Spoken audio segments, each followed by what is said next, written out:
Hello, everybody, and welcome back to the On the Diamond and Into the Deep podcast. As always, I am your host, Mahal, and today we are recording episode 73 of the podcast. Yesterday, we had TJ Mathewson of the Marine Layer podcast on the show. If you haven't gone and listened to that, go listen. I will drop a link down below to the YouTube version if you are listening on Spotify, as well as YouTube. I will link that video down below.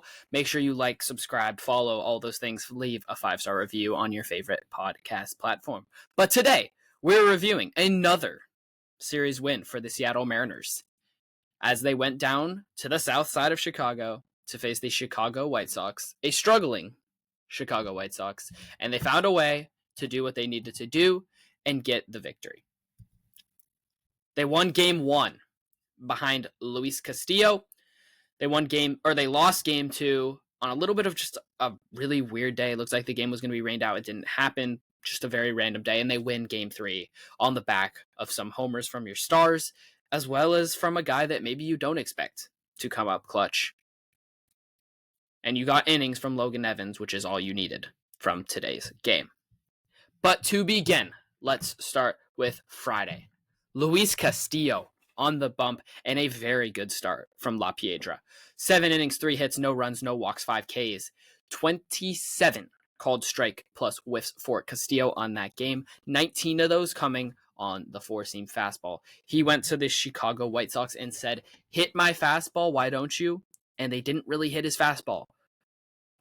He was successful with it. He was averaging a little bit down, actually, compared to his he was averaging about the same as his league, or as his season average. He was averaging 94.8 on that four-seam fastball. He's been averaging 95 on the dot so far this year, but he was maxing out high 96s, basically 97 multiple times, and that was a good sign to see. He had a 1-2 sinker that ran about, I think, 22 inches towards a right-handed hitter for a whiff and a strikeout. Just filthy stuff. I mean, one of the most unreal pitches I think I've ever seen. Just filthy. If you have a chance, go look at it on Pitching Ninja on his Twitter. I believe it's also probably on his Instagram, stuff like that. But the Twitter's where I saw it. So go find that clip. Unbelievable stuff from Castillo. A very good start for him. Mariners are up 1-0 heading into the 8th after a Jorge Polanco RBI single. He looks like he's a little bit knocked around. He doesn't look totally healthy to me, but that's okay. I think as long as you can get him healthy and get him back to the guy that he was about in April, like, you're going to be okay. And he was going to take a step back. You have to expect that. He wasn't going to be hitting 330, 340 with a WRC plus in the 250s the entire season. Nobody does that. Not even Aaron Judge, who's been doing that so far this year. So at some point, he's going to come back to earth. He's sort of begun to do that. It'll be interesting to see how he continues to do that. And if he can sort of bounce back and find some more of that form back. He had, I believe, a hit or two today. And hopefully that's a sign of things continuing to heat up. An RBI single in Friday night's game, like I mentioned, and if he can continue to get hits here and there, that would be huge for this Mariners offense. The other thing that happened, and of course, we have to talk about it. There's no other option but to talk about it. Because the guy that you need to be your guy, Julio Rodriguez, had a moment. And he's been hot. I talked about this with TJ. Julio has been hot. He's been good. He's having the best start to a season of his career up to this point. And that's a positive. And while he's receiving a lot of negative hate and stuff like that online for understandable reasons, he's been very, very good. And that cannot be overlooked. That cannot be overshadowed.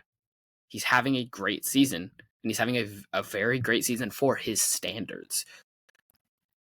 And by that, I mean for his standards in April and May. He's having an unreal season. He's been very, very good in May. And he's been pretty solid all season. If you want to go look at his stats right now, we can go do that. Julio Rodriguez in 2025 has been worth 1.5 wins nearly on Fangraphs. 111 WRC plus. He's hitting 232, 311, 405 with 8 home runs. Now 9, I believe, after today, because he hit another one today. But if you want to go look at his splits by month, that's where things get interesting. May, he's hitting 275. WRC plus a 128. He's been on base 315, 464 slug, OPS of 779. Striking out just 11% of the time in May. And that's a huge number, because as soon as he starts to cut down on whiff, cut down on strikeouts, that's when he's going to start to skyrocket. And his strikeout percentage right now is about 5 or 6% lower than it's been at any point in his career over the course of an entire season. His walk percentage is also up. He's walking 8.5% of the time right now. His best season in terms of walk percentage was his rookie season when he walked 7.1%. Since then, 6.6 in 2023, 6.2 in 2024. Strikeout percentage, 26% in 2022, 24.5% in 2023, 25.5% in 2024. Thus far in 2025, just about 19%, slightly over 19% of the time, strikeout rate. Really, really good number for Julio Rodriguez. And you're going to see those numbers continue to tick up. He's been really good lately. And that's a real positive thing to see. And that's an exciting thing to see.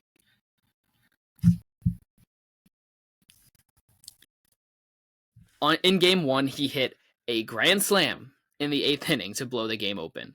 That was his 8th home run of the season. He hit another today to make it 9. And he's been very good, as I've just mentioned lately. Ben Williamson also had a 3-hit game Friday, which is a positive. If he can start to hit again, that's a real positive and a good thing to see. You're going to need to continue to see that. JP Crawford with a hit and 2 walks in that game. Colin Snyder with a very good inning. 2 strikeouts, no walks, no hits, no runs. A good game overall. The Mariners win 5-0 in that game. They were up only 1 going into the 8th, and they added on, which I've talked about. They just need to add on late. If they can do that, they're going to be successful, because this pitching staff is very good, and this pitching staff will continue to have them on their backs. Game 2, very weird game. The Mariners have 12 hard hit balls with just 4 hits in that game. The weird part of that game was it looked like it was probably going to be rained out. It was delayed multiple hours. It got delayed from, I believe, 4:40 to about 6:15 Pacific time. So about an hour and a half there, ish, that it was delayed, which is just weird. You also are rolling with a opener in Casey Legumina, who hands the ball to Casey Lawrence, who had a pretty solid day. 1 run over 5 innings is a very solid day from Casey Lawrence, and he's now been DFA'd. So we'll see what happens there. But you were given a chance to win. You just couldn't get that clutch base hit, and that's going to happen. You're going to have games, and it sucks that game was against the Chicago White Sox, who are just not a good baseball team. However, dropping a single game to the Chicago White Sox in a 3-game series is fine. The biggest thing is you have to win series. As long as you can win series, you're going to be successful. And they won today. They won the series. That's all you had to do. So it's not a catastrophic thing to lose game 2 of this series to the White Sox. That's going to happen. Especially when you're rolling with a bullpen day and you're having a weird game with a rain out and stuff like that. And I'm not making up for the Mariners losing that game. But that's going to happen, and that's okay. Anyways, you head into today, Wednesday, May 21st. Rubber match of the series. Morning game, Seattle time, afternoon game, matinee game over in Chicago. And you start the game off in a big way. Big time walk from JP Crawford. I believe it was 7-pitch walk. And then I believe a 5-pitch walk to Jorge Polanco. So you've seen now 12 pitches, I believe, between the first 2 hitters. 2 walks. 2 runners on for Julio. Julio steps to the plate. Strike, ball, sinker down the dick. And that is gone. Cannot throw that pitch to Julio right now. He's been too good recently. He gets the pitch he wants from Shane Smith, who's been very, very good. We talked about this. He gets the pitch he wants, and he crushes it out to right center. A big-time home run for a big-time player like we're talking about. That's his 9th of the season. gives the Mariners a 3-0 lead. And they worked Shane Smith really heavy for 2 innings. And then they let him settle in. He only made it through 5, so no quality start, obviously. He also gave up, I think, 4 runs, I believe. No, 3 runs. Just the Julio homer. Those were all the runs he gave up. But he had 52 pitches after 2 innings. And at that point, I'm saying, you can get him out after 4 pretty easily here. He then throws 18 pitches in the third, and he's at 70, and you're like, he's got like 1 more inning in him. Make him throw another 15, 20 pitch inning, and he's gone. He throws a 10 pitch inning to get to 80 through 4. And then a 6 pitch inning in the 5th. And at that point, I'm like, oh my God, is he going to be back out there for the 6th? And luckily he wasn't. He was at 86 after 5. They take him out after 5. And the very first hitter, they put Cal Raleigh over to the right side. They bring in a lefty, and Cal goes a boom. He ties the game with a big-time homer. Logan Evans gave up 4 runs through 6 innings, but Cal ties it in the top of the 6th for it to go to 4-4. One other small thing I want to mention, Ben Williamson looked very solid defensively again. And that bat is, it's there. And I think he's sort of been figured out by the league, and it's time for see how he's going to adjust. And if he can adjust, then all of a sudden you have a third baseman that you feel pretty solid about. Now, I'm not saying that's going to happen or happen anytime soon, but it's interesting to see because it's a game of cat and mouse between the pitcher and the hitter. And Ben Williamson right now, he's trying to figure out how to best attack and how to best approach. And that's what happens to young guys. And there's no reason to be shaming him, hating on him, anything like that. And obviously we're in a very positive mood today because the Mariners have another series win. But he's bringing defensive value, and bringing that value in of itself helps this team, makes this team better, and that's important. The Mariners' bottom of the lineup, again, continues to produce. And this is a big deal. The lineup, or the bottom of the order in today's ballgame, let me just open the box score. If you want to look at the bottom, let's say 4 hitters in the Mariners lineup, they were able to help get on base at times. You had between Rowdy Tellez, who was then pinch hit for by Leo Rivas, or pinch ran for, I guess. And then you have Leody Taveras, Dylan Moore, Ben Williamson, Miles Mastrobuoni, who pinch hit for Ben Williamson, had 2 ABs. You had a hit from Tellez. You had 2 hits, including a massive, and I guess we're dropping the bomb now, a massive 2-run bomb from Leody Taveras in the 8th to give the Mariners the lead after going down in the bottom of the 7th. He hits a bomb, his first in a Mariners uniform, and it's a good time for the first one. Gives the Mariners the lead. The bullpen holds it. But back to what we were saying. Taveras, 2 hits. Demo, Williamson neither had a hit. Mastrobuoni had a hit. So that's a combined 4 for